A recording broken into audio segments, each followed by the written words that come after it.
Je vais vous asseoir sur la chaise noire. Hélène a de la fièvre, des maux de tête et de la toux. L'aide-soignante de 26 ans craint d'être contaminée par le coronavirus. Son médecin l'a envoyée ici, dans ce nouveau centre de dépistage qui était avant l'épidémie un centre de santé au travail. Une activité totalement différente pour Brigitte Lecam. Si c'est positif, on vous rappellera au 7e jour et au 10e jour pour prendre de vos nouvelles. C'est complètement nouveau pour moi puisque je suis médecin du travail et donc je fais essentiellement des consultations de prévention d'habitude.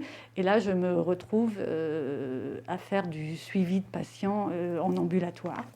Les échantillons partent directement dans un laboratoire privé pour être analysés. Le virus est d'abord inactivé grâce à ce liquide. Les tubes sont ensuite placés dans cet automate qui permet d'extraire l'ADN du virus.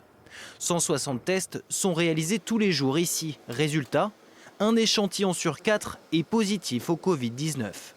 En plus de ces tests viraux, le laboratoire va exploiter son matériel pour effectuer des tests sérologiques.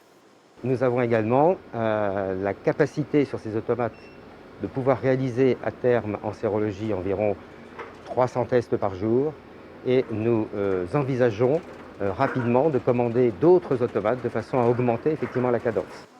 Ce laboratoire reçoit les tests de 10 centres de dépistage créés dans le département depuis le début du confinement. Des médecins du travail, libéraux et certains du service public associés pour soulager l'activité du centre hospitalier du Mans. Aux urgences, par exemple, on avait mis en place un circuit ambulatoire au départ, au tout début de la crise. Et ça a permis que cet espace-là des urgences puisse être libéré pour le reste des prises en charge, plutôt des patients à hospitaliser.